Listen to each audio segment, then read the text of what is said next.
Hi students, welcome to Chem Cafe. In this video, we will discuss about order.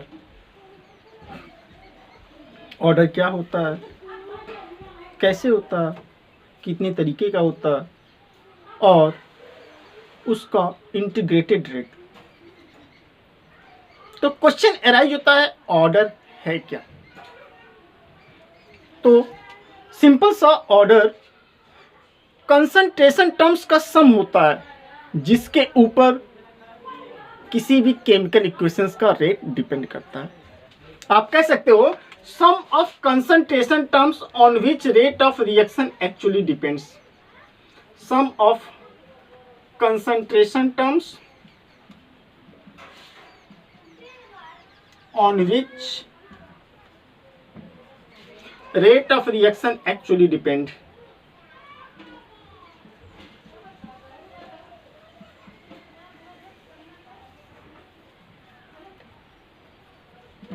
It's fully experimental value and we do not get any idea with a balanced chemical equation. पूरी तरह experimental value है। It may be zero, may be fraction, may be whole number. तो simple सा हमारे पास जो syllabus में है वो जीरो ऑर्डर और फर्स्ट ऑर्डर है। तो किसी भी केमिकल इक्वेशन में हम लोगों को ऑर्डर पता चलता रेट एक्सप्रेशन से। सपोज हमारा रेट हो गया rate equal to k into A to the power x. Here x is order, Here x is order. अब मुझे जीरो ऑर्डर सपोज लेना है फॉर जीरो ऑर्डर। तो जीरो ऑर्डर के लिए x के प्लेस में हमें जीरो रखना पड़ेगा। फर्स्ट ऑर्डर के लिए x के प्लेस में हमारा 1 रखना पड़ेगा और सेकेंड ऑर्डर के लिए x के प्लेस में 2 रखना पड़ेगा and so one so one. अब ये जो जीरो ऑर्डर या फर्स्ट ऑर्डर या सेकंड ऑर्डर इक्वेशंस हैं इनका इंटीग्रेटेड रेट लॉ क्या होता है। इंटीग्रेटेड रेट लॉ को हम बताएंगे आपको। इंटीग्रेटेड रेट लॉ होता क्या है। तो हम सबसे पहले ले रहे हैं जीरो ऑर्डर। तो जीरो ऑर्डर में हमारा जो पावर्स है वह है जीरो, लेकिन उसके संग हम इक्वेशंस को भी देख लें। लेट ए गिव्स प्रोडक्ट, तो इधर रेट जो होगा D A by D T K into A to the power zero. अब किसी भी टर्म्स का पावर यदि जीरो हो तो वह 1 हो जाता है। तो डी ए के इंटू डी टी। अब इसको यदि हम इंटीग्रेटिंग करें तो इंटीग्रेटिंग करने पर ये आ गया डी ए का ए के डी टी का टी प्लस सी। हमेशा इंटीग्रेशन में कांस्टेंट लिया जाता है या वही कांस्टेंट है। अब एट इनिशियल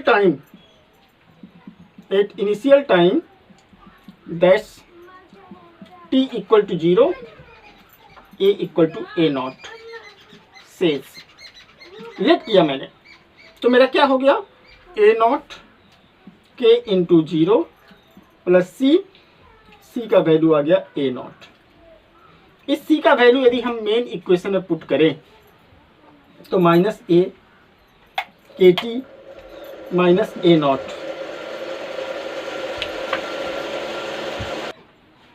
अब यहां पर यदि हम लोग के टी का वैल्यू फाइंड आउट करें तो K T becomes A not minus A और टी का वैल्यू हमारा आ जाएगा 1 by K A not minus A, where A not is initial concentration and A is final concentration.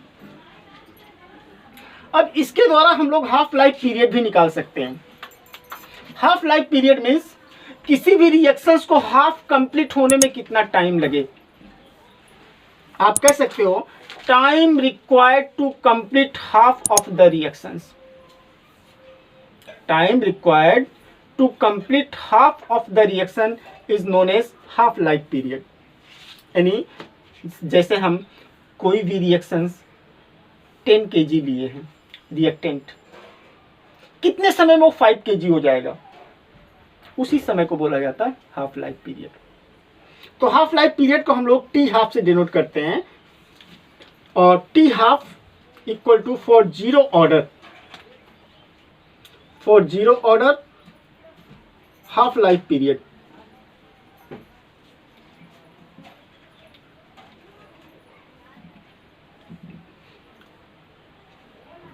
If initial concentration A naught, then concentration after half life period.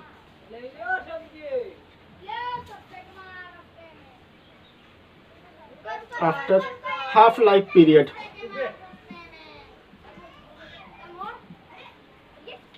A naught by 2.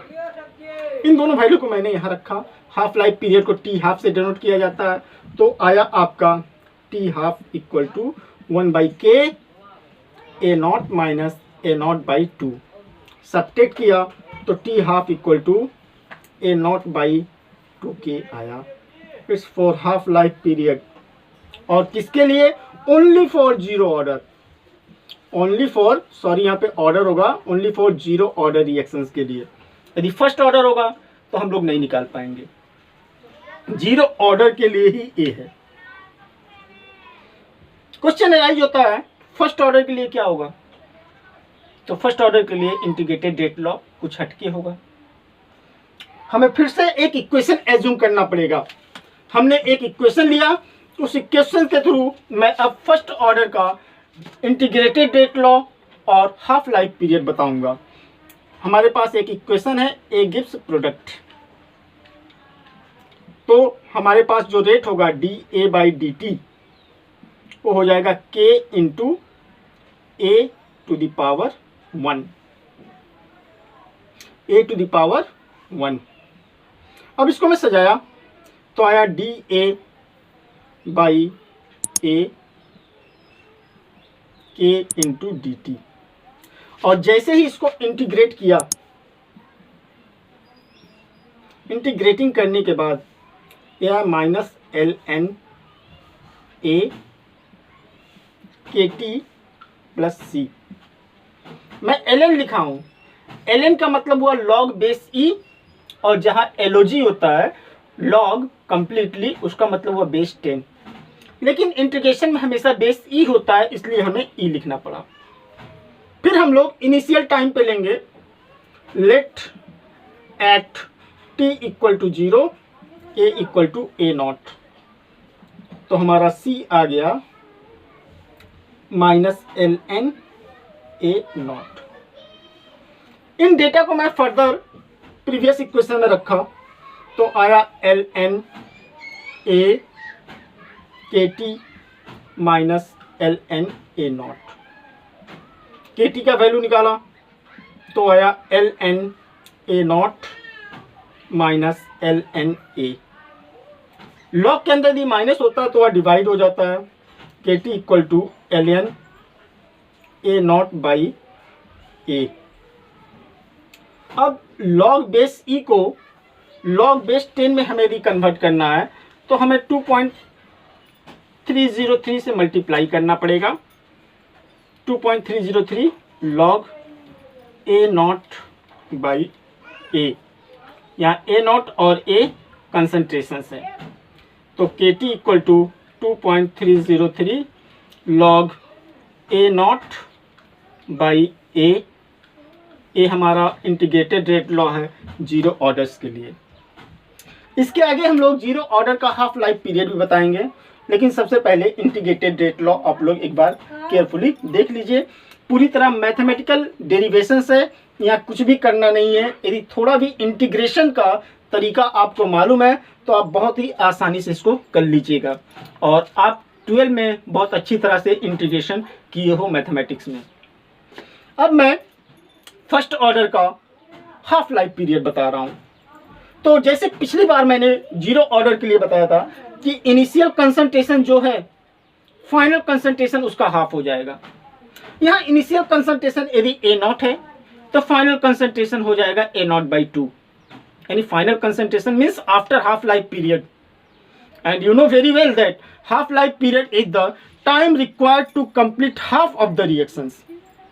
Half life period is the time required to complete half of the reactions. यानी कोई भी यदि reaction आपके पास, जैसे आप कोयला जला रहे हो, 5 kg कोयला जलाए, आधा जलने में यानी 2.5 kg जलने में जो टाइम लगा वो उस कोयले का हाफ लाइफ पीरियड हुआ। हाफ जलने में half life period, time required to complete half of the reactions. और हाफ ऑफ द रिएक्शंस कैसे कंप्लीट समझ में आएगा? रिएक्टेंट को देख के, आधा रिएक्टेंट कंज्यूम हो जाएगा, तभी हम समझेंगे हाफ लाइफ पीरियड कंप्लीट। तो half life period for first order, हम लोग हाफ लाइफ पीरियड को टी हाफ से ही डिनोट करते हैं। तो concentration after half life period, concentration after half life period A not by 2। इन सारे डेटा को मैंने यहां रखा, तो K into T half log 2.303 log A not by 2। इनको मैंने देखा तो यह 2.303 लॉग 2 वैल्यू रखा, तो K T half equal to 0.693 and T half equal to 0.693 by K. It's half life period for first order, second order के लिए नहीं, ना तो जीरो ऑर्डर के लिए, ओनली फॉर फर्स्ट ऑर्डर। तो न्यूमेरिकल्स में जब भी हम लोग यूज करेंगे तो सबसे पहले हम लोग ऑर्डर देख लेंगे कि कैसा ऑर्डर है, और उस ऑर्डर को समझ, यदि दिया गया है तब तो बढ़िया है, नहीं दिया गया तो कुछ ऐसा क्लूज दिया रहेगा कि आप ऑर्डर आसानी से निकाल सकते हो। और क्लूज हम लोग रेट कांस्टेंट के यूनिट को देखकर निकालते हैं। तो इसके बाद वाले क्लास में हम आपको रेट कांस्टेंट के डिफरेंट ऑर्डर का रेट कांस्टेंट का यूनिट निकालना आप लोगों को सिखाएंगे। Best of luck, bye.